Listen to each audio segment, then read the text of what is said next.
ใจมีความมันมีอิทธิพลต่อจิตใจของคนเมื่อผ่านตรงนี้ไปแล้วเขาก็เหมือนว่ามันผ่านการอบรมสมโภชมาแล้วเขาก็ระมัดระวังเนาะอาจจะไปเจ็ดไปทูทำความสะอาดเขาก็คือระมัดระวังไอ้ต่างๆเหมือนกับเปิ้นมีบารมีแหมหน่อยเนาะครับเนาะครับอย่างนั้นนะครับครับเหมือนมีปิติในว่าท่านอบรมสมโภชแล้วครับเนาะครับอบรมสมโภชเมื่อวันที่7ครับที่6ที่7ครับแต่ว่าวันที่6นั่นเป็นอบรมสมโภชมาตอนแมลงทัศนาแล้วก็อบรมสมโภชสดมนตันเนาะเต็ดน้ำเต็ดธรรมสดเบิกแล้วก็มาเจ้าเบิกเนตรครับแล้วตอนเจ้าคอยมาสืบชะตาด้วยครับสืบชะตาแล้วก็ถวายสิ่งก่อสร้างแต่วรวัตถุต่างๆซึ่งนี่เป็นประเพณี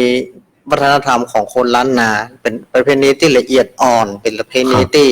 แล้วมาถึงวันที่15นะครับเพราะว่าศรัทธาญาติโยมทุกคนหลายมาครับจะมีปิติจมชื่นเย็นดีเนาะคำว่าปิติประโมทนะครับจะได้แห่กตงขตานเครื่องทายทานว่าครับเราพ่อมีความคิดจะใดปีนี้ผู้สูงวันที่โดนบวชนี้ทำอย่างที่แยกเป็นส่วนหลายวักเลยตอนได้ทำทานจากที่ไหนมาครับเนี่ยอันนี้ก็ไปหันที่วัดที่ผมไปร่วม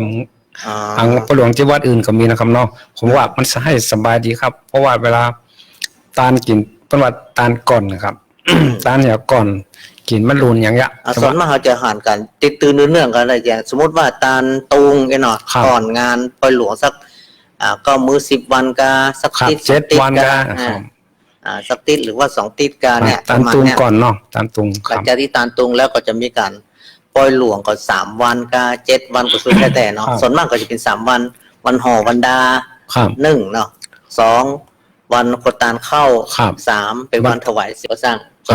3นี่เป็นวันถวายตาลเนาะจะมี3 วัน3 วันแล้วเดี๋ยวนี้ที่ผมนี่ที่วัดผมนี่มันป้าหลวงเขานะครับว่าปรึกษาประชุมกันว่าเท่าต้านเดี๋ยวก่อนบอแล้วก็ พอดีของอย่างที่เปิ้ลจะเอาทำบุญที่เปิ้ลจะเตรียมกับฮือสถานได้ครับได้ความตานป้มมันรวดกันเพราะว่ามันอีดนะครับเดี๋ยวสถานเดี๋ยวเขาทำบุญตานเรียบร้อยแล้วเขามาป้าหลวงเอาควตานเข้ามาให้ควตานเข้าฮือญาติโยมได้มีกำลังญาติโยมจะได้เตรียมแล้วก็บอกบุญไปทางญาติพี่น้องไอ้น้องไปน้องบันไอ้น้องเพิ่งบอกว่ามาห่วมกินห่วมตาลกันเนาะคือว่ากำเมืองว่าห่วมกินห่วมตาลมากินตัวมาตาลตัวครับกินตัวตาลตัวคนว่าบุญก่อนได้ไส้กระเต็มครับญาติโยมบ้านเมืองหรือว่าญาติโยมที่อยู่บ้านใกล้หรือว่าเป็นญาติพี่น้องกันจะมาเลิงปอยครับว่าเลิงปอยครับมาเลิงปอยเข้าบ้านนั้นออกบ้านนั้นชุดแล้วบอกของมาปิกอยู่บ้านพี่น้องกำครับมาอยู่ท่านครับจนเอาขอตานพ่อแม่พี่น้องเอาขอตานของญาติพี่น้องนะจะให้เข้ามาละญาติคนที่มาร่วมทำบุญนะครับแล้วขอตานเข้าไม่แรงไม่ค่ำแล้วเข้าไม่เจ้าตอนบ่ายนะครับเนาะแล้วก็จะป้ากันครอบครัวหรือว่าญาติพี่น้องแห่มาด้วยกันครับถ้าจะม่วนครับแล้วดูเหมือนว่ารู้สึกว่าบอกให้มีขอตานครับมันจะมีกระต้นขาครับแล้วก็จะไม่มันมีควตานอย่างเมื่อก่อนนะมันจะมีจะเขี่ยงพยาทานมีจะมีต้นคาห้องมีของที่บรรจัดตานมีโต๊ะมีตั้งเก้าอี้แล้วแต่บางวัดก็จะเอาอย่างไอ้เนาะครับจะมีแต้นสังโต๊ะตั้งอย่างเรียกว่าผมไม่ยังมีแต้นสังค่ะไอ้เนาะเครื่องอัฐบริขารที่พระเจ้าประสงค์คนใจก็ดีของใจในวัดเสือสัตว์อาสนะต่างๆไอ้เนาะครับแล้วแต่ญาติโยมจะเอาเนาะแต่ว่าได้ว่าเอาบักได้แบนกะก็มีศรัทธาว่าบ้านเฮาจะมีงานทำบุญเขาจะเอาอย่างพ้องบางคนก็เสนอครับว่าเอาแต้นธรรมาสบ่แต้นสังไอ้น้องครับเนาะครับเอาคนที่มีก็ศรัทธาก็จะเอาไปห้องแล้วก็เอาโต๊ะรับแขกห้องเอาเก้าอี้ห้องครับอันนี้จะตานวันที่15ครับเนาะเอามายกตานเนาะครับขยับได้เกียนท่านพระลักษณ์อย่างที่ครูบาว่าเมื่อกี้นี้ว่าวันที่15นะครับเป็นวันปอยหลวงเนาะครับวันปอยหลวงก็ว่าแห่ขอตานเข้าครับวันแห่ขอตานเข้าครับตั้งแต่บ่าย 3ไปครับก็จะคือกำหนดแห่ขอตานเข้านะครับที่หลวงพ่อก็จะพระภัยจะไปตานนี่ปี ปีน้องบอกก่อนวันนั้นวันเดียวได้กะ15 วันเดียวกะ ครับ วันเดียวได้ครับ อ๋อ ไปกินไปตานกันวันนะครับ แต่ว่ามากินก่อนหน้าเรา เพราะวันที่ เจ็ด 16นี่ รอบละ ก็มามีแล้วก็หาหมดแล้วเนี่ย เออ แต่เพิ่นมาตานเพิ่นพ่อเพิ่นตานไปนั้นละตานวันที่7แล้วเนาะที่ครูบาว่าเนี่ยครับเพราะว่าตานวันที่7ไปแล้ว อันแต่ว่ามาชะทามาแห่เครื่องไรวันที่15นะครับก็หัววัดมี200ประมาณ250วัดนะครับ 250 วัตต์ก็นัก จะมาวันนั้นหมดนะครับ จะมาวันที่15นะครับ ครับผม ครับ มี มา ทั้งผามอยู่ นิมนต์ไปตังนิมนต์ไปตังอันเชียงไฮ้นะครับเพียงปรับเป้าไปตังปุ่นนะครับ เพราะว่าที่เพิ่นจัดรายการนะครับ ครับ พระคุณเจ้าครูบาอาจารย์เจ้าแล้วก็เพิ่นจัดรายการมันไม่ตามสายเนาะครับเนาะสายท่านพระครูวัฒนวิกรมนะครับ ครับ เวลาผมมาวัดประทังเจริญก็ไปปะครูบาอาจารย์ตังเวียงปรับเป้าไปตังตาอ่านช้างกำก็ไปเจอเปิ้นนะครับเขาไปวัดตัง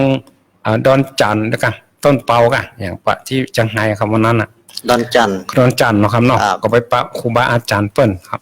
แล้วก็วัดพระธาตุจอมพ่อก็ไปปะท่านพระหลวงพ่อครับเนี่ย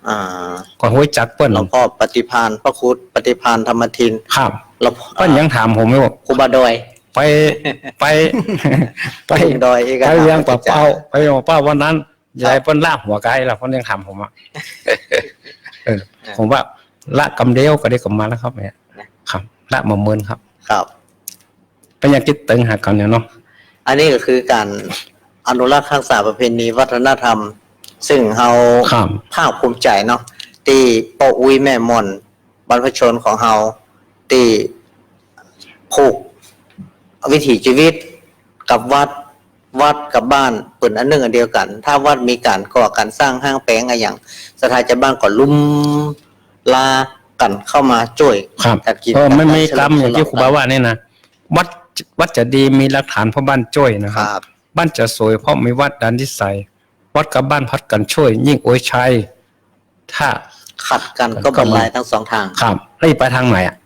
ไปทางสายกลาง ทางสายกลาง ถ้ามันขาดกันนะ มัน ต้องเอามาต่อกันเนาะ ค ขา รั ด บ คนมีพี่นักปราชญ์ผู้รู้จะต้องเอามาต่อกันจะอย่าไปแยกกันเลย อืม ถ้าแยกถ้าแยกเราตัดรวมเราเป็นก็รวมเราเป็นหมู่นะ รวมกันเราอยู่ รวมกันเราอยู่ แยกหมู่เราตาย เราอยู่เราตายเนี่ยพลักษณ์ก็ถือว่าเป็นนักปราชญ์นะครับ ครับ พลักษณ์นี้ถึงว่าเป็นพระนักปราชญ์มีความในปัญหัวคนนั้นแหละจะเรียกว่าเรื่อง ความเข้าใจเนาะ ครับ ประเพณี เพิ่มเป็นความจำดีครับ ความจำโอ้ตะกี้ ความจำดี ที่ฟังรายชื่อของศรัทธาญาติโยมที่อู้มันน่ะ ครับ ก็มันมีหนังสือนะหายสัก ก็ อย่าง มาดูหนังสือ จำไม่ได้ ครั ส บ มองนะครับ โอ้ผมนี่คิด ความจำดีเปิ้นเลยว่าไปเป๊ะ ความจดจำของเปิ้น ครับ อันนี้ก็ ความกำหนดจดจำ การฝึกฝนเปิ้นสติปัญญาเปิ้นสมองเปิ้นความจำดีครับ ครับ แล้วก็แป้งนะครับเนาะเปิ้นก็อุตส่าห์มาร่วมกับเฮาเนี่ยตะกี้เพิ่นจะปีกแล้วบอกว่าโอ้ยินดู เอา ท่าน ไป บ่ เตื้ คือ อเนาะ ครับ มาออกจากกันก่อน ถ้าเป็นคนอื่นนี่จะปีกแล้วเนอะ อย่างที่ผมว่านะกะ ถ้าเปิ้นครูบาถ้าเปิ้นได้หารนะไปจะปีกกว่าแล้วตะกี้เปิ้นบ่ได้หารเพิ่นซ้ำๆผมก็เลยนี่ครูก็ว่าจูงแขนมาแล้วมานี่นั่งนี่ต้องปีกจ้ะนิมนต์ไปที่อินโดเปิ้นกันนะเนาะตั้งใจมาโอ้เปิ้นใครมีความตั้งมั่น ว่ามันเนาะโอ้ก็ช่วยเติมกันไปบางทีบางครั้งในเฮาบ่ได้มากันเนี่ย ค เนาะ รับ แต่วันนี้ได้เห็นว่าบ่ได้แจ้งคือต่างผู้คุมห้องส่งเจไว้ก่อน ดีเจเนาะครับ ก็เลยทำให้ผิดพลาดกันไปน้อยไม่ได้แจ้ง เข้าใจว่า บาพิษ เข้าใจว่าครูบาไป มา ไป กัน ใต้ โดยไม่ได้นัดหมายกับแบบมาค่าบูชา มาประชุมกันพร้อมเพรียงกันโดยไม่ได้นัดหมาย อ๋อ เขาก็เอาลวดเป็นวันมันก็ยังเป็นเทศกาลของมาค่าบูชาได้อยู่ลู มั ก นเดือนนี้อยู่เนาะ เดือนนี้อยู่ลูกมันเที่ยงตะลุกครับ การกินการต้านอันนี้เริ่มแรกเดิมทีมันเกิดขึ้นเมื่อใดเนี่ยเป็นตานเป็นหลวงเป็นร้านเฉลิมฉลองเนี่ย โอ้เมื่อปีแล้วแหละผมก็ลืมไปแล้วน่ะ มีกับครับ มีสมัยเมื่อ เมื่อก่อนมันมีก่อนที่จะไปหลวงไปรามก็ดีปิ่นใหญ่ตันหลวงก็ดีจะได้เพิ่นต้องไปหาพระ ผมบอกโคตรมาครับตอนที่ครูบาลงเล่านะที่ว่า เป็นใครจะได้ก็ สมัยก่อนที่จะมีงานประหลวงเพิ่นจะไปเจอนี่เอามาโคตรเนาะ ครับมันมีอย่างพ่องวิธีการอุปคุตจะมาเมื่อใดจะมาเมื่อใดอย่างไรครับ ก็ต้อง เอามาก่อนครับ เอามาก่อนต้น เอามาแล้วก็ที่วัดแล้วก็ เอามาแล้วครับ ไปเอากล่องไปแห่ครับ มีเหตุมีปัจจัย มองอ่ะ นะเพิ่นเพราะอย่างต้องเอามา เอามาคุมเอามาคุ้มครองปกป้องอันตรายครับคือเวลามีงานปหลวงอันต้านอย่างนี้ครับใหญ่ๆนะครับสลองเนี่ยก็นิมนต์อุปคุตมาเพื่อดูแลบ่คือเกิดความวุ่นวายเดือดร้อนเนี่ยขึ้นมันความสงบครับ อุปคุตนี่มันมีครั้งตอนที่อันพระเจ้าอโศกมหาราชกันเนาะ ตอนปุ้นนะครับ พระเจ้าอโศกมหาราชก็จะมีการเฉลิมฉลอง ครับ หรือว่าเจดีย์ธาตุที่สำคัญที่พระเจ้าเสด็จไปที่ฮั่นที่นี่เนาะ ครับ ได้84,000 หลังอะพระธาตุนี่84,000 หลัง โอ้ไปมือสิบหลังครับ เมื่อสร้างเสร็จแล้วก็เฉลิมฉลอง7 ปี 7 เดือน 7 วันนี่กะ โอ้อันนี้ปหลวงนะครับ ไปหลวงแป้นะ ปหลวงแป้เนาะ 7 ปีนะครับเนาะ โทษเขาตุ่มไปทางใดแล้วเนาะอันโดยเฉพาะมวนที่เล่าเนาะมันตุ่มไปทางใดเนาะมันจะอยู่ห้านะเนาะ เอาใส่หลวงละตัวหลวง ไปบ้านไปบ้านนั่นก็ลงบ้านนั่นเนาะ แล้วปหลวงถึงมันนี้มันจะมีเรื่องเดือดร้อนกว่าเนี่ย มันก็จะมีเรื่องมีราวต่างๆ ก็พระเจ้าอโศกมหาราชก็ พ ไป ญามารครับพญามารพญาวัสวัสดีจะมายุ่งงาน มายุ่งงานนะ พญามารกะ ครับพญามารพญาชื่อว่าพญาวัสวัสดี อยู่ในจันทร์สวรรค์จันทร์ที่ 6 คือจันทร์ปารินิมมิตวัสวัสดี อันนี้เป็นมารลูกมีหน้าที่ในการที่จะมายุ่งงานจะมาคัดขวาง คนที่สร้าง คือเกิดลมจะคือเกิดฝนจะคือโคนตีกัน มาเน้นหน้าตามันอย่างไรครับ ก็เปิ้นบอกว่าเป็นพญามาร พญามารเนาะแล้วก็เกิดหันก็หัน บักเคยหัน แต่ ว่าเปิ้น น่ากลัวเนาะ เกียมว่าจะมายุ่งงานละจะเอาซื่อๆว่าไอสมัยก่อนมันจะมีผามพ่อครัวผามแม่ครัวนะครับเนาะสมัยก่อนมันจะมีผามพ่อครัวผามแม่ครัวกูจะเอาบึ้งหมดอะจะเอาปึ้งหมดคนได้แห่กองก็ได้จะสุมาเด้อจะเฮ้ยย่ำตีนก็ได้เขาตีกันละนั่นก็ได้จะเฮ้ยขี้เหล้าเอาขวดบุกกันกะเอาใบหินขว้างกันกะโหแต่ก่อนมันมีคาถาเนาะคนลองขำแล้วก็ทีนี้ก็ปรากฏว่าเนี่ยเปิ้ลก็เลยไปเจิ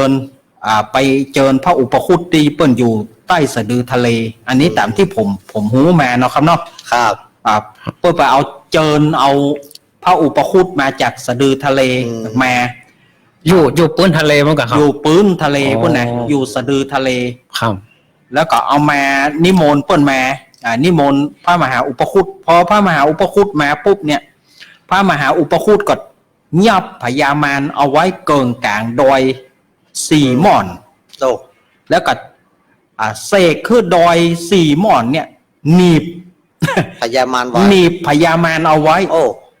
เอาเต่งเอาหนีบไว้แบบคือได้ออกมายุ่งแล้วก็เสกหมาเน่าเอาเป็นพวงมาลัยเอาก้องคอพญามารไว้พญามารได้ตึงให้หุยจนถึงงานของพระเจ้าอโศกแล้วท่านพระมหาอุปคุตเปิ้ลก็เลยปล่อย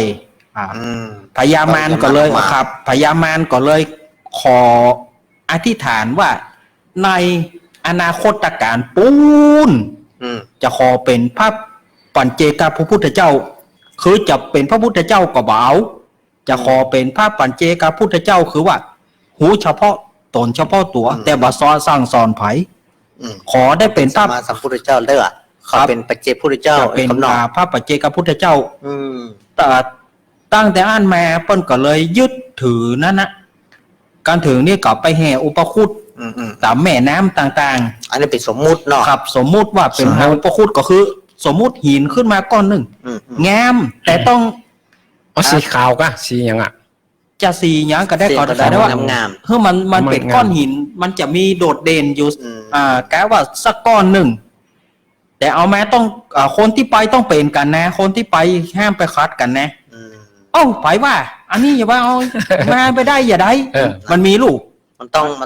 เอากันเป็นการครับเอาเป็นถ้าคนที่ไปนี่มันพิษกันก้อนนี่ว่าพญามารมาช่วยแล้วเนาะมาช่วยพญามาช่วยละพระอุปคุตมาช่วยแล้วพญามารก็จะได้โอกาสแล้วแหละ จะได้โอกาสแล้วแหละฉะนั้นเปิ้นก็จึงไปแห่มาสมมุติบ่หินก้อนหนึ่งกับเปิ้นก็มีกำเจิญเนาะหลวงคำหนุ่มหลวงป่อเนาะลองว่าจะได้เพราะมีว่ะได้ว่ะ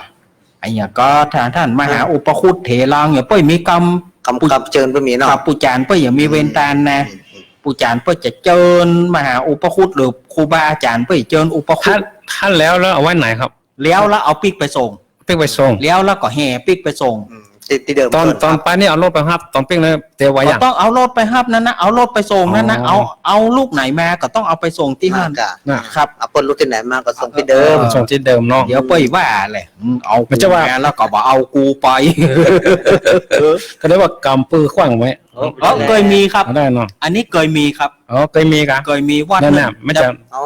งานแล้วเสร็จแล้วกำปื้อนะตู้เจ้านั่นน่ะเปิ้นคงจะเป็นเจ้าวาดใหม่เป็นเจ้าวาดใหม่แต่มีบ่ฮู้เรื่องไปเจิญเปิ้นมาจากที่ไหนที่เบาไปเจิญเปิ้นมาพอเรียบร้อยแล้วปล่อยหลวงแล้วโป่งลงจากแฮนเปิ้นจะแป่งหิ้งแป่งแฮนเปิ้นละเนาะคล้ายๆจะเป็นหิ้งอย่างกับหิ้งพระภูมิเจ้าตี้แล้วเนาะครับแล้วเปิ้นมีบาตรอาสนะพร้อมก็ด้วยเครื่องอัฐบริขารเป็นกลางสมทนเดียวนะเนาะครับแล้วเปิ้นก็อยากถวายเข้ากูเจ้าอิมังโอตานาปินดาตานังมหาอุปคุตเถรังสกจังเตมาปุเจมะครับแล้วก็ครับแล้วทีนี้อู้ถึงวัดนั้นพอเรียบร้อยแล้วตู้เจ้ากำคว้างถ้ามีเหตุการณ์นี้เกิดขึ้นก่อนในตอนนั้นก็มันก็เกิดเป็นฝนเป็นลมนะแกครับครับแล้วไปเมื่อรูนมาก็ตู้เจ้าองค์นั้นก็อยู่บ่สบายตู้เจ้าองค์นั้นก็เลยเป็นจอมจ้อด้อยไปหาสาเหตุอย่างก็บ่ปะภายหลังเปิ้นก็บอกว่าไปเนี่ยอย่างอ่านเปิ้นอันนี้เปิ้นเอาไปลงเปิ้นเจิญพ่อบ้านลงเปิ้นไปเจิญเจ้านายลงว่าไปเนี่ยอย่างอ่านครับเจิญเปิ้นมาแล้วยังบอกเอาเปิ้นไปส่งเจิญเปิ้นมาแล้วผลสุดท้ายพอแล้วงานแล้วบ่หันความสำคัญของเปิ้นเอาขวางโบเนี่ยก็คือระมัดระวังเด้อสถานที่ไปเอาก็ต้องไปส่งครับแห่เปิ้นมาแล้วก็ต้องแห่เปิ้นปิกส่งเปิ้นปิกเมื่อกี้ถึงสมน้ำสมเนื้อเนาะผมจะว่าเวลาต้องการจะใจเปิ้นขอให้เปิ้นมาดูแลรักษามาดีก็ไปดีเนาะดอกไม้ถูกเตียนขันดอกขันดวงอะไรอย่างอัญเชิญเปิ้นมาเป็นคณะกานามาไหว้เป็นอย่างถวายข้าวน้ำจังหันอะไรอย่างต่างๆเวลาเสร็จการใช้งานแล้วโอ้นี่กันวุ่นๆนี่ไปส่งเข้าเหลือก็ปูจางกับพระน้อยกับปูจางกับพระน้อยเอาไปมาอย่างเวลาไปเอานี่ที่เอาเวลาเราเอานั่นแหละโทษครับแห่กันจะได้บะเตื้อแน่เนาะเฮาควรจะอนุรักษ์รักษาประเพณีนี้ไว้เนาะซึ่งมันเป็นสิ่งที่งดงามเป็นสิ่งที่ว่าเป็นสิ่งที่ละเอียดอ่อนแล้วเฮาถือมติที่พระเจ้าอโศกมหาราชฉลองพระธาตุเจดีย์ 84,000 องค์เพื่อได้จะให้เฮาสืบฮิตสันหอยตรงนั้นเพื่อจะให้เกิดความสามัคคีเกิดความสงบเรียบร้อยต่างๆนานาบ่คือมารภัยมาเบิดคุยในการในงานของเฮาอันนี้ก็เป็นสิ่งสำคัญถึงแม้ว่ามันบ่ใช่มันเป็นความเชื่อเนาะเป็นความเชื่อแต่ว่าความเชื่อของเฮานั้นมันก็จะมีปริศนาธรรมหรือว่ามีภูมิปัญญาอย่างไว้ตรงนั้นหลายอย่างซึ่งเฮาแสดงออกถึงความเคารพนอบน้อมต่อครูบาอาจารย์ก็ดีต่อพระเถระผู้มีอิทธิฤทธิ์ก็ตามซึ่งมันเป็นเหนือเหตุนอกเหตุเหนือผลของเฮาบางสิ่งบางอย่างอันนั้นนะเฮาบ่ต้องไปถามว่าอย่าอิ่มมันถูกกะอย่าอันมันบ่เหมาะสมกะเชื่องมงายกะสิ่งบางอย่างนั้นอย่างเปิ้นฮ้องว่าพริกเข้าตาน้ำหดตีนมันจะหายประมาณนั้นเนาะพริกเข้าตาซ้ายน้ำหดตีนขวาพริกเข้าตาขวาน้ำหดตีนซ้ายมันก็เย็นได้นะครับหลวงพ่อว่าอย่ามันก็เย็นแต่มันก็หายแต่อย่าลบหลู่ครับเพราะมันเปิ้นไม่มีแต่หรอกซึ่งในตรงนี้นี่ความถ้าหากว่าเฮาบ่สืบทอดบ่บอกลูกหลานตานเต้าเนี่ยหรือว่ามันคือคนเข้าใจเนี่ยอาจจะทำให้คนนั้นมาดูแควนมาดูแควนสิ่งที่บรรพชนของเฮาได้เยอะได้ซ้ำได้สร้างได้แปลงเอาไว้ลบหลู่ดูหมิ่นแล้วก็ค่อยคุยกับตัวหายไปจะหายไปครับก็ว่าเฮาเหยียบย่ำความคิดภูมิปัญญาของบรรพชนของเฮานี่ก็บ่ควรเยอะซึ่งสิ่งเหล่านี้เนี่ยเป็นสิ่งที่งดงามนะมันจะเป็นสิ่งทำให้งมงายที่เสียตกเบี้ยเสียของอะไรอย่างเพียงแต่ว่าคือเกิดความ สบายใจทำแล้วสบายใจถ้าเกิดมีเหตุภัยขึ้นมานะโอ้คนนั้นก็จะว่าก็ย้อนสู่เขาไปเยี่ยมประทับแต่เหตุเก่าห้อยหลังโลก น่ะหมอท่าซ้ำก็ท่าซ้ำแหนหมอท่าซ้ำก็จะท่าซ้ำแหน ทางนั้นเขาเยี่ยเขาถูกมันถูกต้องเหมาะสมแล้วก็เปิ้นคนที่เปิ้นบ่มีลักษณะแบบนี้เนาะบ่มีวิถีหรือว่าบ่มีการทำแบบนี้เปิ้นจะมาศึกษาดูงานเปิ้นจะมาพอเปิ้นจะมาศึกษาแล้วก็จะเป็นมนต์เสน่ห์อย่างหนึ่งที่ให้คนต่างถิ่นต่างเนี่ยเปิ้นจะได้มาศึกษาเรียนรู้แต่จริงๆมันอาจ ภาคอื่นจะบ่มีเนาะครับเนาะหลวงพ่อเนาะภาคอื่นจะบ่มีเนาะมันแน่ว่าอีสานจะมีหรือเปล่ามันแน่ แต่ทางอีสานนี่ก็คล้ายๆกับเฮาเหมือนกันนะทางอีสานแล้วเพิ่นก็ตั้งลาวเนาะใกล้เคียงกันแต่ว่าทางภาคกลางหรือว่าภาคใต้นี่เปิ้นจะบ่มีเนาะภาคกลางและภาคใต้นี่ท่านจะบ่มีถ้าบ่มีครับทุกคนเนี่ยเข้าชุมชนอีสานกับเหนืออันนี้ชุมชนที่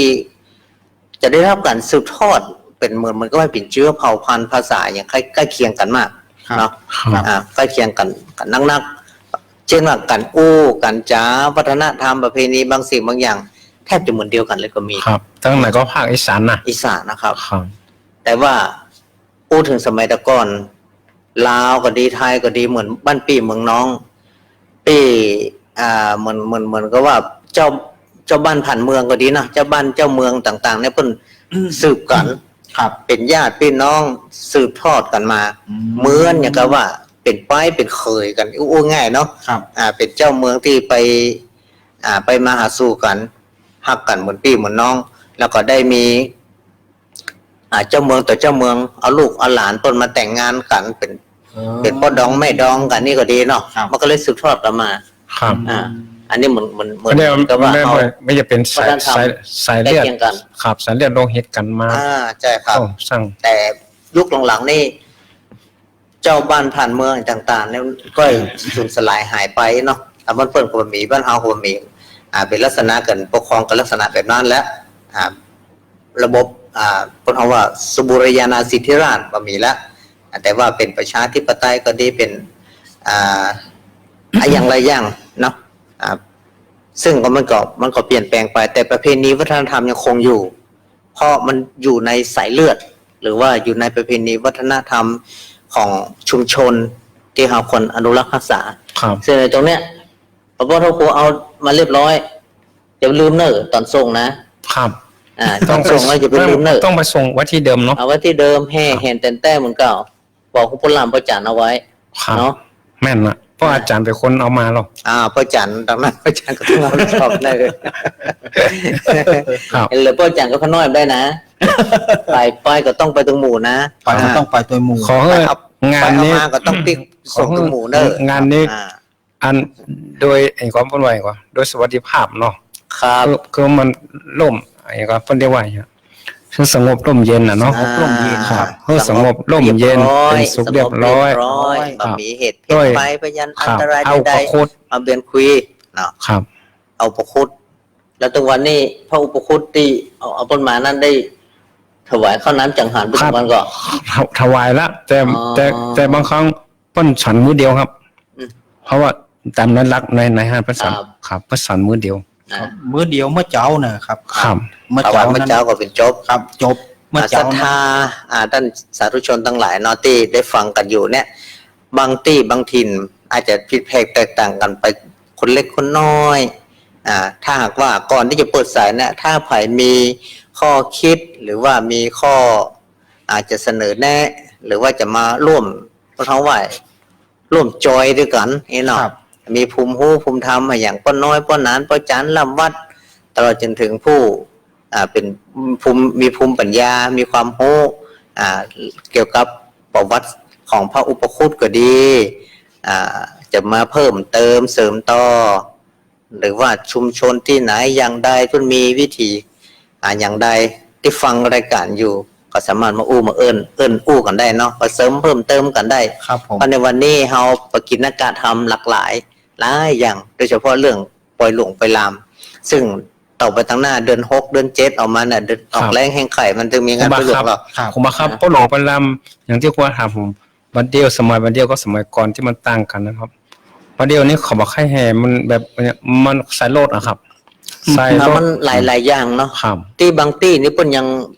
ชุมชนของเพิ่นแน่นหนากัน หรือว่ายังเกาะเกี่ยวเหนียวแน่นกันอยู่เพื่อการรักษามีหลายทีมเหมือนกันครับเพิ่นมีกองหลวงอย่างแม่อำเภอแม่แจ่มเนี่ยเพิ่นยังรักษาอนุรักษ์รักษาประเพณีมาได้ดีมากครับ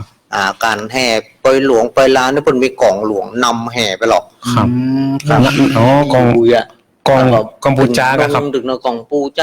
จามีเนาะครับเอามากองหลวงที่เป็นกองหลวงที่เป็นกองหลวงนี่มันชุดใหญ่เนาะครับเนาะครับกองหลวงแข่งแล้วก็ที่อำเภอปะซางก็มีเหมือนกันได้หันเพิ่นยังทำกันอยู่นี่ตำบลแม่แรงเนอะตำบลแม่แรงอำเภอปะซางยังจะมีปอยหลวงปอยลามนะครับจะมีอันตีกองอันเรียกว่าแห่กองต้อนรับขวตานเนาะของวัดนะครับแห่กองพ่องหรือว่ามีการเพิ่นเฮาว่าแห่เพิ่นเฮาแบบมีปัดกองของวงนี่เนาะของวงครับมีแห่เพิ่นเฮามันมีชุดใหญ่ชุดน้อยครับชุดน้อยนี่มองซิงมองนะครับแล้วก็ชุดใหญ่มันตะตึงมงเนี่ยที่นั่นวันหลวงพ่อเอาวันแห่ขนาดยังไม่แห่ก็เนื้อขนาดที่มันอยู่ได้รอนะครับขนาดเขาได้รอศีลเนาะได้รอศีลครับอาจารย์ฟุ้งเลยนะครับขนาดนี้ใหญ่โตมกันเนอะขนาดนี้ใหญ่โตดังมากันเนอะครับปกติฮู้จักคุ้นเคยกันกว้างขวางในแวดวงเชียงใหม่ละปุนลำปางเป็นนั่นโดยเฉพาะล้านนาเนาะครับล้านนาของเฮานี่ปกติฮู้จักเมื่อก่อนนี่ก็มีหลายคณะกว่านั้น2พี่น้องสมัยก่อน2พี่น้องเนาะตั้งแต่แปลงว่านะแต่แปลงจังใหม่ประเด็นนี้มันใกล้เน้นไปรอนะครับเนาะได้รอนี่ก็ถือว่าเป็นวงที่ค่อนข้างที่จะยิ่งใหญ่แล้วเหมือนกันเป็นที่ฮู้จักคุ้นเคยกับคนทั่วไปก็ดีอย่างที่ว่าผมเนี่ยก็หลายปีแล้วครับบ่ได้ปหลวงครับ10กว่าปีแล้วครับเนี่ยโอ้10ปีเอากว่าไม่ได้ปลวงครับมันใช่ว่าปหลวงบ่อยครับ10กว่าปีนี่กว่าจะได้ปหลวงนะครับผมก็ศรัทธาก็เอาสักกรรมหนึ่งก็หมายถึงว่าถ้าพร้อมกันกะกันเนี่ยครับเตรียมกันมาได้แล้วแต่ว่า10กว่าปีนะอันนี้เพิ่นเฮาว่าปอยหลวงครับปอยหลวงแปลว่าใหญ่เนาะปอยก็คือการอบรมสมโภชเฉลิมฉลองครับปอยหลวงก็อบรมสมโภชครั้งใหญ่ครั้งใหญ่ครับยิ่งใหญ่ครับบ่เอา7 ปี7 เดือน7 วันทุกคนกะวันนั้นกว่าพยามานกว่ามันนัดเข้านะครับเอาครับ7 วัน7 คืนกันพอใจว่ากว่าพยามานนะคือพยามานจะเสี่ยงเล่าเกินน่ะมันเสี่ยงนักกันพยามานเสี่ยงนักก็มีเล่ามันจะเสี่ยงนักลำไปงานบุญต่อเป็นท่านรักบอกว่าพยามานกว่ามันเสี่ยงนักนั่นน่ะมันรายจ่ายประเดียวมันนักครับขนาด3 วันนี่ปะทอเนาะนักแก่เนาะนักแก่เนาะแม่เจ้าเฮ้ยไผบ่ฮู้ไผกันที่เขาว่าครับมันแต่ว่าบุญก็ได้ใช้กับเต็มนั่นแหละมันม่วนครับพี่น้องญาติพี่น้องมันบ่ได้มาเจอกันมันหนัวกันหรอกครับที่เพิ่นว่าอู้ฟังนะครับแต่ผมเขาแต่นทรายบ่มีนะกะมันวัดสหามาให้เนอเขาแต่นทรายพ่องกาเขาขวบพ่องกาเนี่ยข้าวขวบนี่จะมีอยู่ครับหลวงพ่อนะว่าข้าวขวบให้อย่างพวกนะครับมีอยู่ทั้งบ้านข้าวขวบข้าวปองหมดนี่มีอยู่ที่บ้านในผมก็แต่ว่าข้าวแต่นทรายนี่มันปีใหม่สงกรานต์นะครับเนาะจะมีตั้งเชียงใหม่ก็จะมีคนสืบคนซ่อนไปอยู่กันนะฮะน่าจะมีอยู่เนอะแต่ที่มันมีก่อนข้าวหนมปี๊บข้าวหนมตัวเล็กนะเดี๋ยวนี้มันเป็นขนมปี๊บมาแทนอย่างนี้ครับขนมปี๊บข้าวหนมปี๊บเนาะข้าวหนมตัวเล็กถ้าข้าได้นี่ไปที่บนวัดอันผมมาเนอะที่บนวัดผมนะบ้านป้นขายข้าวหนมปี๊บนะขนมปี๊บมันเป็นยังไงอะข้าวหนมปังข้าวหนมอย่างนี้ป้าเอาใส่ในปี๊บเลยครับหลวงพ่อใส่ในปี๊บครับเปิ้นขายไปปี๊บละกี่ร้อยเลี้ยงปีเลี้ยงน้องเลี้ยงน้องเนี่ยขนมไทยโยมก็ข้าได้กับคนบ้านชื่อว่าขนมปี๊บได้ฮะนั่นท่านรักครับมันชื่อขนมปี๊บมันจะว่าขนมปังดังก็ขนมปังนะแกอย่าเปิดใส่ปี๊บเปิดกันเลยฮะว่าขนมปี๊บอะครับครับบัดจื่อขนมปี๊บมันมีหลายอย่างได้ครับมันมีขนมหลายอย่างเนาะหลายอย่างเป็นมันอย่างที่พระเอาเล่าว่ามันค่อยสะดวกสบายครับมาห่อมาเนียบกันละขนมจ๊อกห่อจะได้ขนมข้าวต้มห่อจะได้เขียวแล้วนะซึ่งมาเป็นทำมาเป็นทำเป็นแล้วนะสิ่งเหล่านี้เนี่ยมันที่จริงมันเป็นสิ่งที่เกิดความอดทนเกิดความเพียรพยายามเกิดความหลายอย่างนะด้วยคุณธรรมหลายอย่างนะละเอียด ความวิริยะความเพียรเสาะแสวงหาตั้งแต่ตองก็ ตองบะ อุ เป้า ปกรณ์ในการที่จะมาทำขน กล้ ม วยถั่วดิน เนี่ยหลายๆอย่าง ครับ แล้วก็ต้องมานั่งแยะต้องมาห่อเป็นคน อันเนี้ยคือด้วยความเพียรด้วยความประณีตด้วยความอ่อนโยนนะถ้าหายใจฮ้อนเนี่ยนะใจเย็นนะถ้าหายใจฮ้อนอย่าเยียบลกโกกักแหละ บางงาม จะบางงาม จะบะปานี่ อ๋อ ไผ่มีลูกสาวถ้าแยะกินลำก็ดีแป่งข้าวต้มข้าวนมเป็นเบญจกั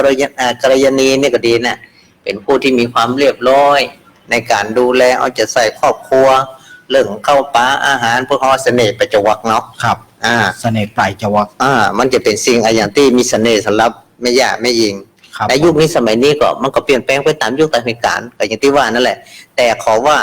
เราควรที่จะให้ลูกหลานเราได้สืบซ่อน ถ้ามีเกิดใหญ่ตั้นหลวงนะเราก็ควรที่จะอย่างวันพระวันศีลการภาษาก็อย่างการเนี่ยเราควรจะเยอะอยู่ แต่ถ้าเอาปุหลงเวลามันเยอะนอกลำไปมันจะ มันน่าความไปมันจับ ตอน มัน แข นั ก ก เล เลย ย อย่างก็ดีนะก็อนุโลม อัน เนาะ อนุโลมกันไป อนุโลมเอาขนมปังปิ๊บของค้าอย่างกามา ของกายอย่างกา เนี่ยอนุโลมได้ ครับ เนาะ ครั แต่ บ ถ้าว่าต่างภาษาเดือนจีปีใหม่เข้าภาษาออกภาษาเนี่ยเนาะตาลเดือนสี่เป่ง วันเดียว 12 เมี่ยงครับบ่ใครกินแล้วครับ เมี่ยงบุรีนี่บ่ใครมีแล้วเนาะ บุรีนี่ใครล้าสมัยไปแล้วว่าตาล ครับ บุรีบดีเนาะเพราะว่ากฎหมายก็ดีพระราชบัญญัติคณะสงฆ์ก็ดีเปิดมันคือสุกไปละ ครับบุรีเมี่ยง รู้สึก เมี่ยง ในวัดในว่าเหล้ายาป่าปิ้งอะไรต่างๆเข้าวัดเข้าว่าเผลอๆในตู้เจ้าจะโดนเนิกพี่น้องศรัทธาญาติโยมสาธุชนทั้งหลาย ที่ฟังรายการอยู่เนี่ยก็ขอความหันอกหันใจเนาะถ้ามีกลิ่นมีตาลอย่างก็ดีเนี่ยเหล้ายาป่าปิ้งอะไรต่างๆ ถ้านอกบริเวณอาณาเขตนอกอาณาเขตของวัดนั่นก็เป็นเรื่องส่วนเสียในบ้านในจองก็อนุโลมปฏิโลมกันไปพ้อง แต่ถ้าว่าเข้ามาวัดของแก้วอารามแล้ว การที่จะมาแห่แหนแต่นแต่จึงขดเหล้าแก้วเหล้าอย่างต่างๆเหล้ายาป่าปิ้งอย่างต่างๆเนี่ยควรงดนะควรงดเอาเป็นบุญเป็นกุศลหน้าแดงแสงเหือด้วยบุญด้วยกุศลไม่ใช่ว่าหน้าแดงแสงเหือด้วยน้ำเปลี่ยนนิสัยนะ ควรที่จะเป็นหน้าแดงแสงเหือยิ้มแย้มแจ่มใสคนเฒ่าคนแก่นุ่งเตียวสัดดอก็ดีนุ่งเตียวนุ่งเสื้อขาวปัดผ้าต่องบนบ่าผ้าต่องขาวก็ดีไม่ยิงก็มัดเก้ามัดผม โอ้ นี่ มัน เสียบ ม่วน ดอก นะ ไม้นะครับ กำขันดอกเขาตอกดอกไม้เข้านำกลิ่นน้ำตาลนะโอ้น่าจะหมดเงินสัน เวลาพ่อหลวงพ่อลำนี่มันจะมีอยู่5ทางบาง การก็พยายามอนุรักษ์ภาษาหรือว่ารณรงค์กันกันเนาะ ครับ สิ่งเหล่านี้เป็น มัน สิ่ บ ง อก ที่ ว่าง ดงาม เมาเหล้ามักเสียหลักนะมันหลักมันหมอมันเนี่ยเวลาขนาดแหบกว่าตันนะพอเส้งพอเส้งอ่ะมันบ่ค่อยมันนะครับ ตอนนี้3 ทุ่มครึ่ง 3 พอดี ทุ่มละ เนาะเราจะได้เปิด สา สาย ยเกิงแล้วเนาะ คือกับท่านผู้ ครับ ฟังพระผู้ชมที่ฟังรายการอยู่เนาะ เปิดสายเนาะ สายเข้ามา เน เด้อ สายกำเนิดพลัง เปิ เนี่ย ดสายเนอร์ พลัง 052-010-084ตุลุงว่าได้ตุลุงจะนะครับสายประเด็นนี้ตุลุงว่าสายแรกจะเป็นอุบาสกหรือว่าอุปาสิกาตุลุงว่าอุปาสิกาโยมผู้หญิงถ้าบ่ได้นะตุลุงว่าโตนี่นะ ได้ เปิดสายแล้วเนาะพลักเปิดสายเจนญาติโยมโทรเข้ามาเนอะ ญาติโยมลองโทรมาเนอะญาติโยมโทรมาวันนี้ตุลุงลูกที่ไหนมาประเด็นนี้มาหลอนแม่เดียวนี่กะผมมาแต่เจ้าเดียวฟังหลวงพ่อคนอู้กันตุลุงก็เลยอยู่คาบจำเนี่ยกะคาบจำปืนโต๊ะปืนตังน้อยลงเลยเกียมนะถ้าอุบาสกมาตุลุงว่าโต๊ะนะเจริญปอนพ่อคายสา เจ ธุ ริญพร พ่อคายเนาะมาแล้วพ่อคายบ้านป่าบ เจริ ง ญพรพ่อขายเนาะ ครับ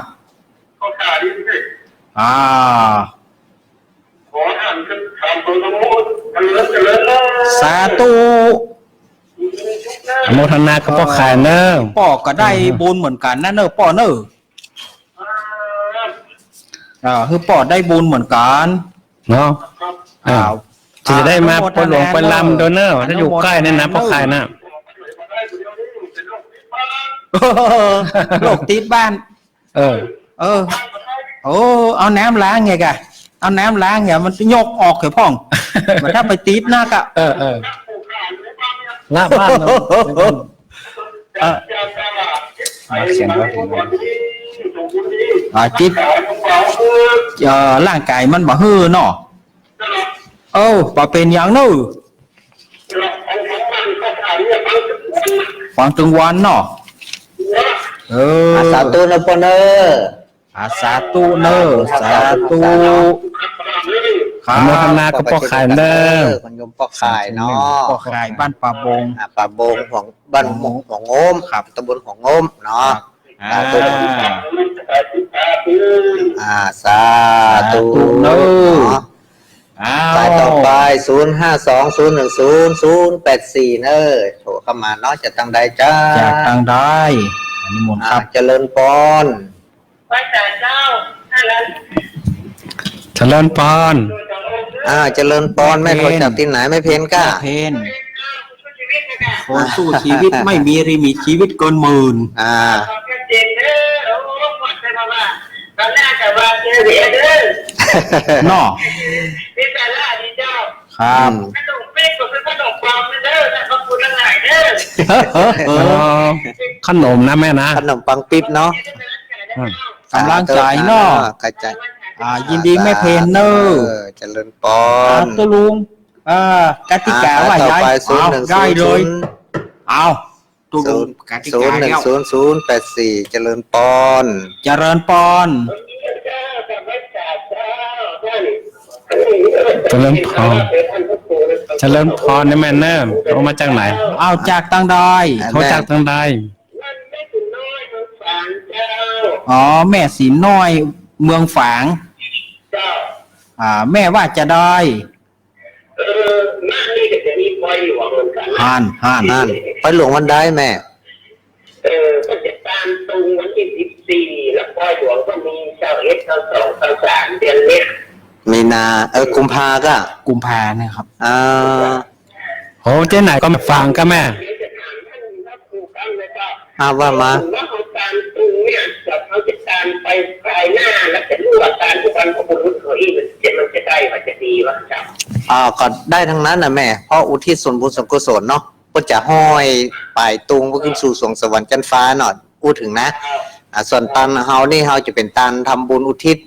เฉลิมฉลองก็ได้อุทิศก็ได้นี่ส่งยุติเจตนาของเฮาไหมฉลองอุทิศส่งเนี่ยเพราะว่าเขาเป็นคนสร้างเมตแต่มาตั้งแต่เขาความคิดเนี่ยครับได้แม่ได้เหมือนกันนะเมตแล้วก็เขาเป็นแบบปอบต่อได้น้อยจากนักอธิษฐานเขาว่าใจคุณคิดเรื่องที่กันว่าเขาก็ได้อันนี้ก็เขาก็ได้เป็นเจ้าภาพกฐินแล้วเขาได้เป็นครั้งแรกแล้วก็คือสร้างเงินสุติสงฆ์เนี่ยแล้วต่อไปก็ของใจคุณจะไปบอกว่าที่ไหนก็ที่ลังไหลมาโอ้ประเทศนะตั้งแต่ห้านมาก็มีกฐินกุฏิจนจะแล้วเนี่ยสาธุอนุโมทนาตอนนี้ก็เราก็อธิษฐานตอนแรกพระเจ้าก็ให้มาเองเราค่อยสร้างมาตั้งได้มันก็ต้องได้ขึ้นมาเนาะได้อย่างนี้อธิษฐานคนมุ่งไว้อธิษฐานแล้วก็มันก็นี้นะจะเป็นตั้งนั้นมาเดียวตั้งนี้มาลุกเข้าใหม่เราไปนี่ก็เป็นจริงจังการไม่ตันที่อนาตุงเอานี่ก็เอามา3 ตัวจากมา3 ตัวไปหน้าเราจะปันพวกบุรุษอีกแล้ว3 ตัว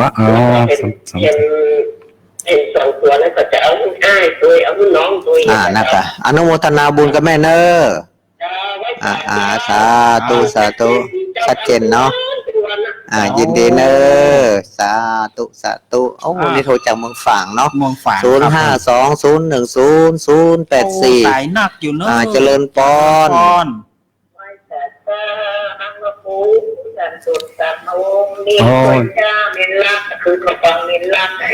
จากทางใดแม่โทรจากที่ไหน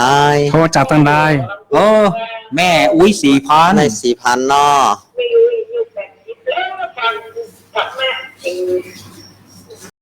เมาเหล้าเมาจูเปิดโปงไม้เมาเหล้าไป แจกก็เท่าตุ๊กแจกก็เท่าจ้า เอา โอ้โมทนาเนอ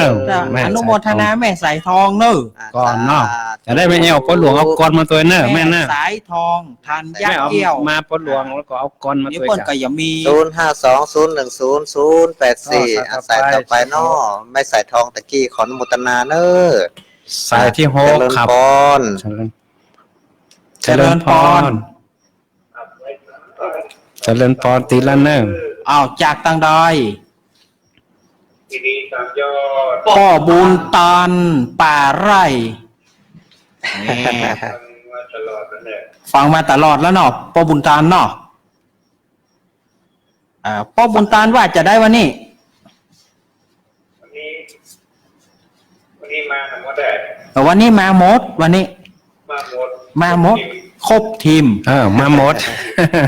ที่ประกาศมาให้ บาคาดบาหายจะว่าบาคาดก็จะว่าบาคาดก็คาดอยู่องค์หนึ่ง พระครูสมหวังอ่ะ เปิ้นบ่ได้มาวันนี้ ได้มาพระบุญตันสบายดีเนาะพระบุญตันเนาะจะดิสามยอดสาธุนะพ่อเนอ โมทนาเนอ โมทนาเนาะฟังตลอดนะพ่อเนอ พระหนามบุญตันก้าเป็นพระหนาม สาธุ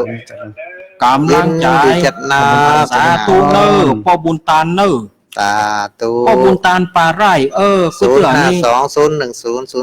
0520101084เนาะ ไอ้เปิ้นจะมาจัดกับผม เจริญพร มาจัดโดยอันพระลักษณ์เนาะ ครับ เจริญปอน แล้วก็ มาแล้วเอาครูบาสังฆะมาครูบาสังฆะมาเลย อ๋อไม่สายพิน แม่แก้เมืองจีน เสียงแม่สายพินดังอยู่จังจังแต่อยู่ดังใจ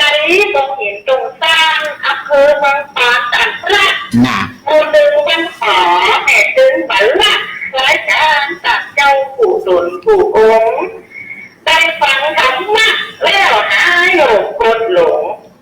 พระอาจารย์ผู้องค์ฟังผู้หมักฟังฉันไผ่ได้ฟังคนนั่นถึงยามมีใจเจอบางจึงเงากองวางสายขอหาเจ้าเจ้าพระอาจารย์เจ้าตนดังผู้ข้างผู้เจ้าฟังเป็นประจำวันใดก็ได้ฟังมันน้อข้าพระผู้เจ้า แน่ มันง่อมได้ ยินดีจัดหนักเนอไม่ใส่พิน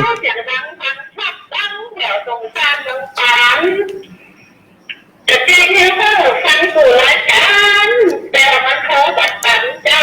แต่เยอะมากครับ เอาขอบคุณแม่สายพินเนอ สาธุเนอ โม ไม่ ท ใส่ นา พิ กับแม่สาย น พินต้องซ่านเนาะ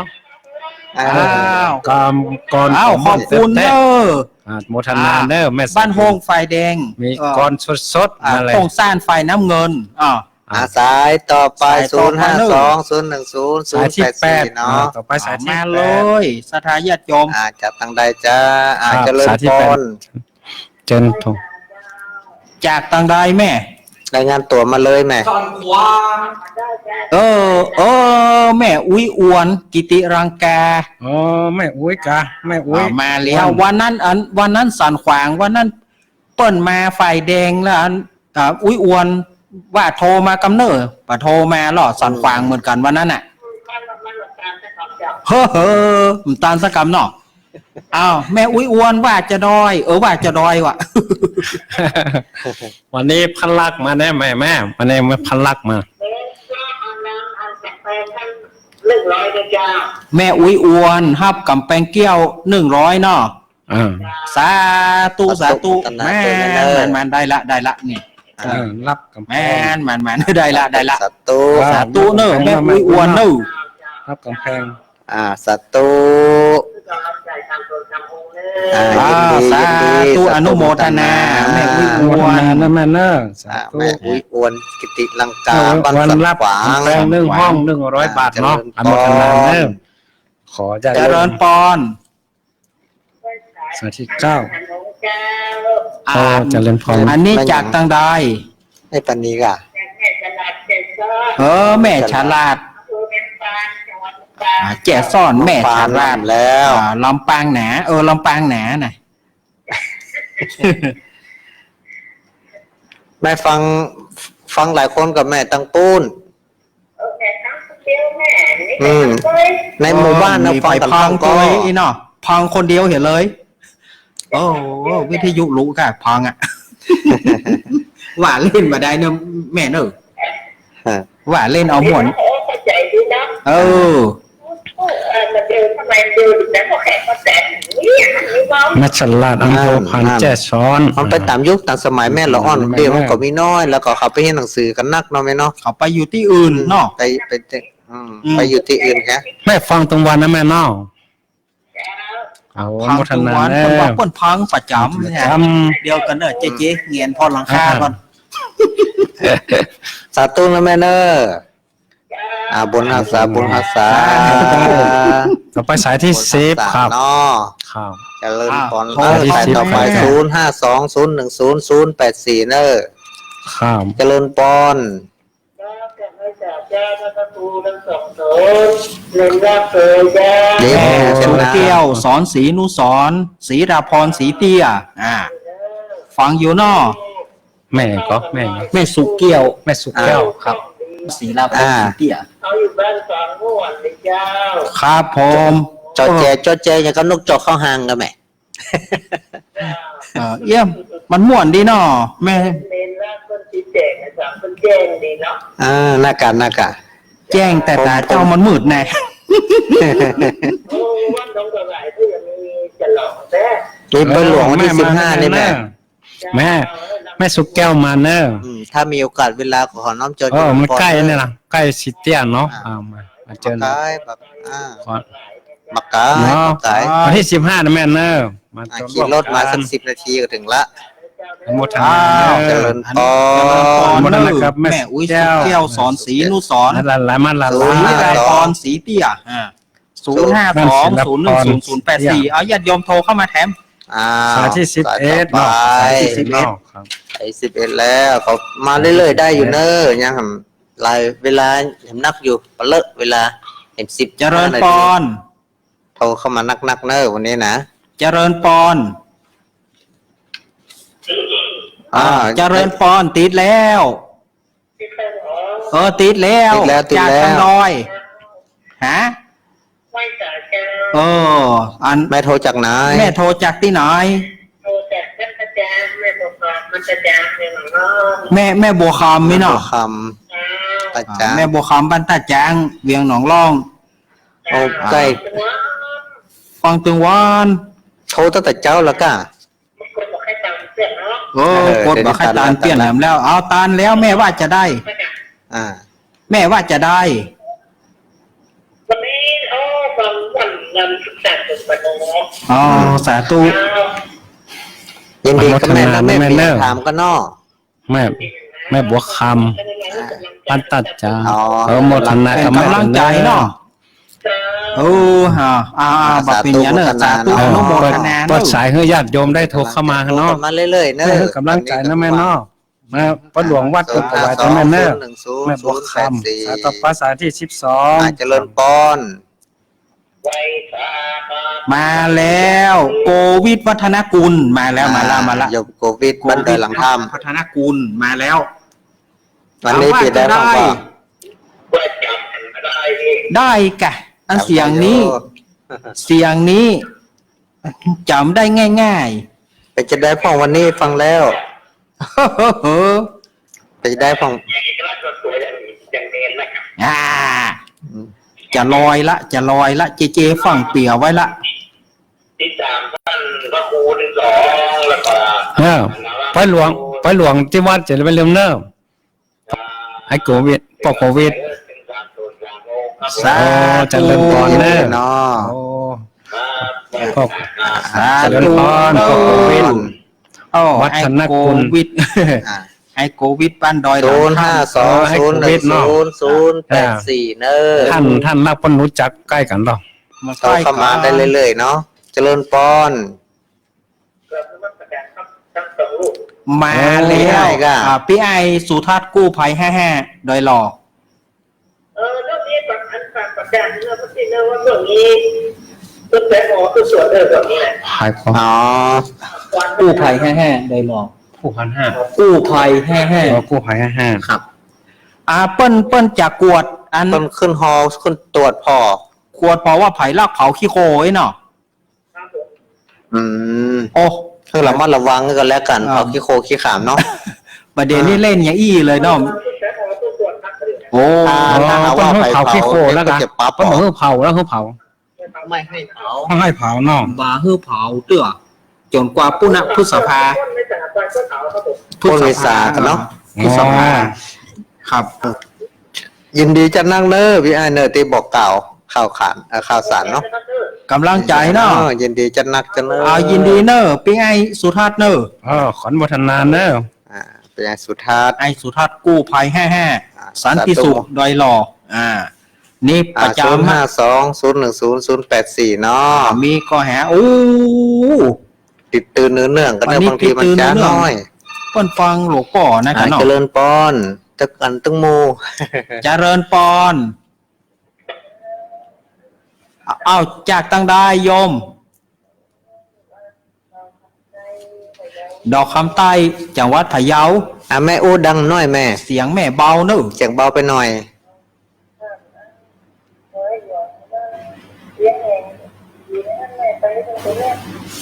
อ่าอ๋อฮอนเวียงแหงเนาะอำเภอเวียงแหงเอาแล้วตั้งลำปางไปจะได้แม่เปิ้นแห่ไปกินเปิ้นตานก็จะได้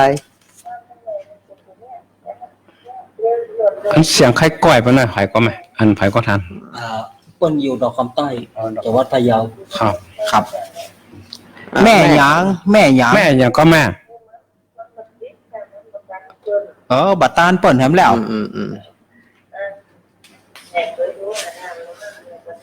แม่แม่แม่เพียนก้าแม่ก็ อันนี้แม่อย่างก็แม่ชื่ออย่างก็ขออภัยแม่สีเนาะ แม่สีอ๋อยินดีจะนักยินดีจะนักสาธุอโมทนาเนเวเนอร์อ๋อแม่สี แม่สีดอกคำใต้ อำ เนาะ เภอดอกคำใต้เนาะยินดีจะนักไปเนอร์ แม่เนอ ใต้ สาธุเนอ มาที่แม่เนอะแม่สี แม่สี มาจาก ใส่ต่อไปเนาะ052010084ถ้าประมาณเนาะสายเมื่อตะกี้นี่คือแม่สีเป็นอยู่ดอกคำใต้จังหวัดพะเยาเนาะ ครับ เจริญปอน ไปสาเจ้า ชัดเจน แม่เป็นนี่มึงฝังอ่ะ เราเมียเป้า อ๋อโยมปี แม่อย่างนี้ แม่อย่าง แม่ ก็ จันทรป่ามี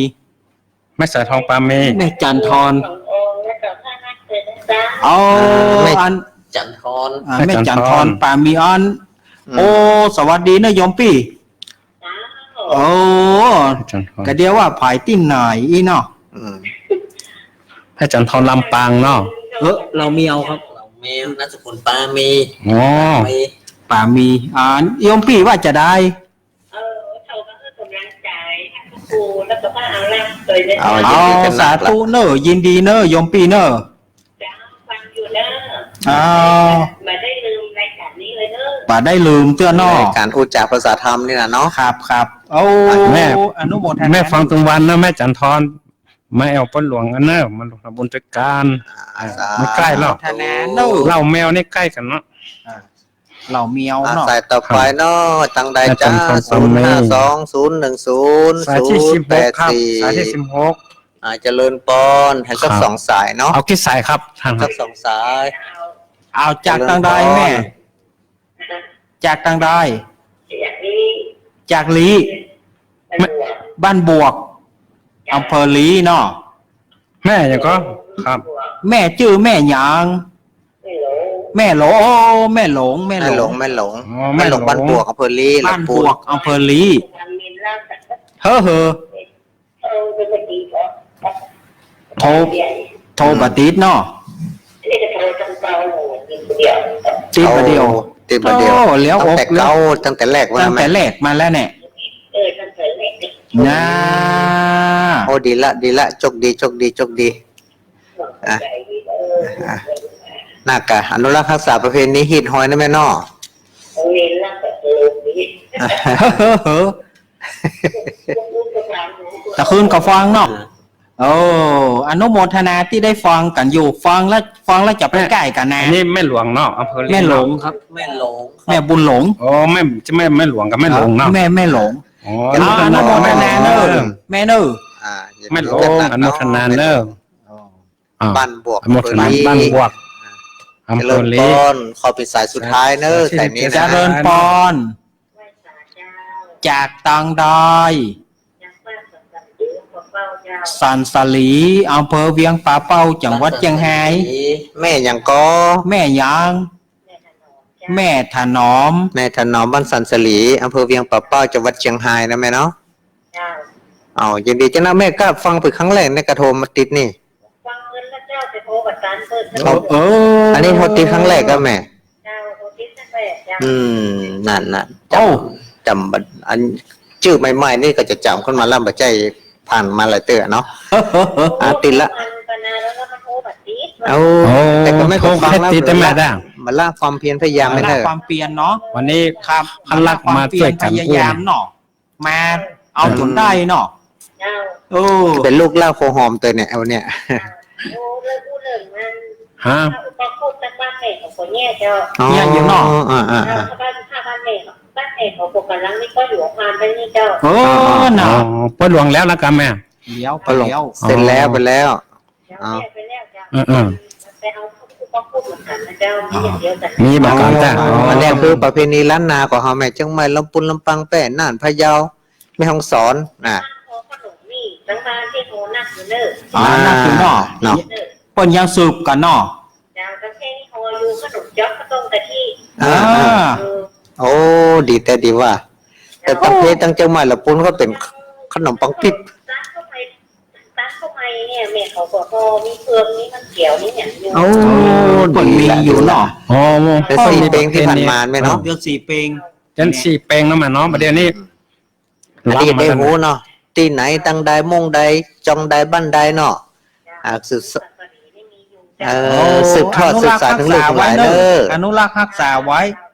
ยิ เนี่ย นดี ขนาดแม่ อู้ อู้นี่นะเขาได้กินขนมอู้หรือไว้อ่า สาธุ เด้อ สาธุเนอะขนาดแม่อู้นี่นะเขาได้กิน อนุโมทนาเนอะ เนอ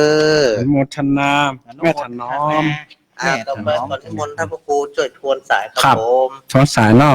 อนุโมทนากับศรัทธาเนอะเดี๋ยวนี้จะได้ทวนสายกำนึ่งสายที่หนึ่งพวกไข่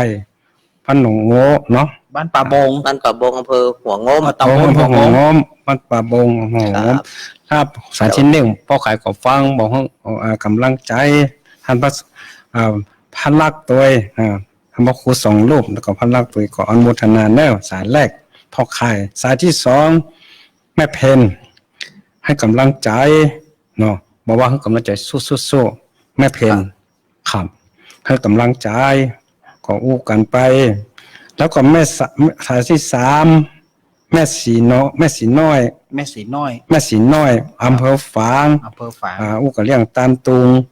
ให้คนตายพ่องเอาไว้ภายหน้าพ่องทำบุญอุทิศพ่องแล้วก็ได้บุญก็ได้บุญนะคนวันตันตุงก็ได้บุญนั่นแหละว่าเราทำบุญแล้วเขานึกคิดว่าเขาอยากได้ตันอย่างพ่องปีปอยหลวงปอยลำเพิ่นบอกว่าเฮือตันตุงกันเด้อเป็นสัญลักษณ์ของกันปอยหลวงปอยลำ ครับ เมื่อเขาแต่งตกแต่งดีงามแล้วก็เอาไปปักไปห้อยก็เป็นสัญลักษณ์ว่าที่นี่มีงานกิ่งใหญ่ตันหลวงไม่ปล่อยตรงเวลาเขาไปงานเนี่ยถ้าเขาหันเปิ้นตันตุงหรือว่าปักตุงตำถนนหนทางตำหมู่ข้าบ้านก็เนี่ยเป็นมีว่าปล่อยหลวงปล่อยลำก็แต่ก็ได้นะแม่เนาะได้บุญเหมือนกัน กินเจตัน ขออนุโมทนาเนอะที่ได้ทำบุญตันตุงทั้ง3ตัวอีหรอ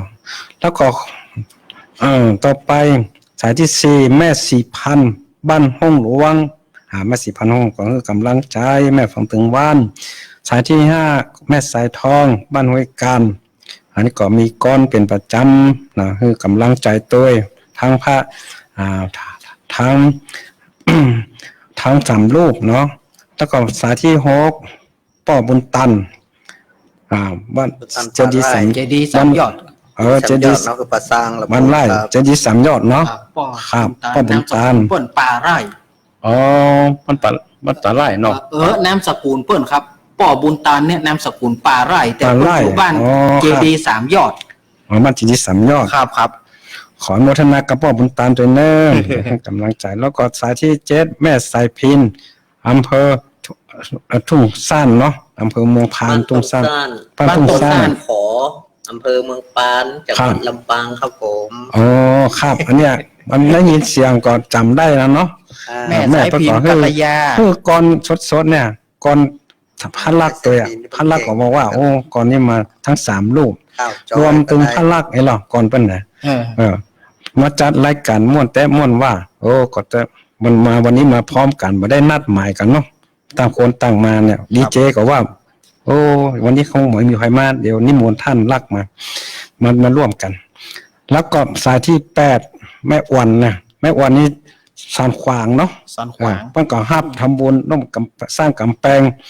เนาะกำแพงแก้วเนาะท่านเนาะ ครับกำแพง แก้ว100 บาทอนุโมทนากับแม่อ้วนด้วยเนอะแม่อ้วนนี่เป็นมันผู้ฟังตลอดเลยอะจะไปลืมปล่อยหลวงได้ไม่ลงแม่อ้วนเนอะลงประวายวันที่15เนอะแม่อ้วนนี่ไปหมดเดี๋ยวมันฮู้ตี้แล้วเราไปหลายรอบละไปหลายเตื้อละ ครับ ก่อนอยากจะไปลืมวันที่15เนอะแม่อ้วนขอเชิญแม่อ้วนกับศรัทธาไปละลายแล้วก็วัดสายที่9แม่สลัดเนาะแม่สลัดอำเภอพานแจ้ซ้อน อันนี้ก็ให้กำลังใจฟังทุกวันครูบาอาจารย์มาจัดรายการฟังเหรอมันม่วนดีเหรอแม่ก็ฟังแล้วก็สายที่10แม่สุกแก้วอันนี้บ้านศรีลาพรศรีเตี้ยอันนี้ก็จะได้ยินว่าพระเจ้าพระหลวงท่านพระหลวงนี่แม่กระจายมาเนาะก็อนุโมทนาท่านแน่ เพิ่นมีญาติอยู่ตั้งหนองผำเนี่ย ตั้งหนองพามกะ ครับเพิ่นเป็นญาติกับท่านอาจารย์สมชายอ่ะ ครับวัดหนองพามอาจารย์สมชายเนาะ ครับ ก็ดีละแม่จะไปผ่านมาก็มาแวะบ้านหลวงประวายกับเนิ่วันที่15น่ะไปหลวงไปลามวันสายที่11แม่บัวคำอันนี้บ้านตัดจ้างเวียงหนองล่องเปิ้นก็โทรมาโอ้มาจ้าให้กำลังใจกับท่านทั้ง3ตนแล้วก็สายที่12อันนี้ไอ้โควิดเนาะ ครับ เปิ้นไว้ไอ้โควิดวันนั้นนักกุลบ้านสีเตี้ย บ้านดอยหลังถ้ำ บ้านดอยหลังถ้ำสีเตี้ย ครับ ก็ให้กำลังใจฟังแล้วก็ม่วนฟังแล้วเรื่องบอกใกล้มาฟังกุเตื้ออันนี้ไอ้โควิดก็คือโทรมาให้กำลังใจนะแล้วก็สายที่14ไอ้สุพัฒน์หน่วยกู้ภัย55ไอ้หล่อดอยหล่ออันนี้ก็ฝากมาว่าตรงนี้ไผจะมีขี้โคใบไม้ใบตองใบอย่างก็บ่ฮือเผาตันเนอญาติโยมก็เอากล่องไว้หั่นนะรอไว้หั่นบุรีเอาแป้งปุ๋ยครับก่อนประกอบฝากมาว่าขอให้ทุกคนทุกบ้านก็ดีจะบ่ต้องเผาขี้โคนะ เพราะเพิ่นจะมีการกวดทางอากาศครับ เพิ่นตรวจทางอากาศตัวเนี่ยท่านรักบอกว่าเพิ่นมีกล้องวงจรเพิ่นตรวจทางอากาศเพิ่นว่าเพิ่นหาเพิ่นก็จะ เฮลิคอปเตอร์ครับ ใจเฮลิคอปเตอร์ เฮลิคอปเตอร์ตัวได้ ครับเพิ่นใจกวด อันนี้ก็เพิ่นฝากมาเนาะ ครับ อาสุภาพก็ได้ฟังรายการอู้จากภาษาธรรมนี่ก็เลยฝากมาขอให้ญาติโยมเข้าใจตัวแน่แล้วก็วันที่แล้วก็สายที่14แม่สี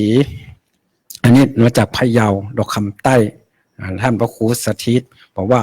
แม่ก็ฟังรายการอู้กันไปอู้กันมาแม่ก็ฟังเป็นประจำสายที่15แม่จันทรปามีอันนี้บ้านเราแมวให้ก็ฟังรายการบ้านใกล้เรียนเคียงก็อาจจะมีงานปอหลวงญาติพี่น้องอาจจะมีเนาะดงประวายกาตาลีห้วยทรายอาจจะมาร่วมทำบุญกันอยู่แม่จันทรนี่นะปามีคงจะมาร่วมทำบุญด้วยกันใกล้กันเนาะแล้วก็วันที่สายที่16อำเภอลีนี่ก็คือแม่หลวงแกท่านครูบาท่านพระครูสถิตว่าแม่หลวงนะมันจะว่าแม่หลวงนะไอ้หรอมันเสียงกำหลวงมันคล้ายๆกันครับอันนี้เพิ่นมาบ้านอย่างบ้านบวกเนาะบ้านบวกในท่านรับผลจำดีบ้านบวกอำเภอลีแม่หลวงอยู่อำเภอลีเนอะฟังรายการทุกวันมาได้ฟังแล้วว่านอนบ่หลับอันนี้ก็ถ้าจะมีพ่องถ้าฟังแล้วมันหลับดีเขาบางคนหลับแตกแล้วก็สายที่17อันนี้บ้านแม่ถนอมบ้านสันตะเองก็ท่านน่ะ บ้านสันติเวียงปะเป้าเนาะ สันสลี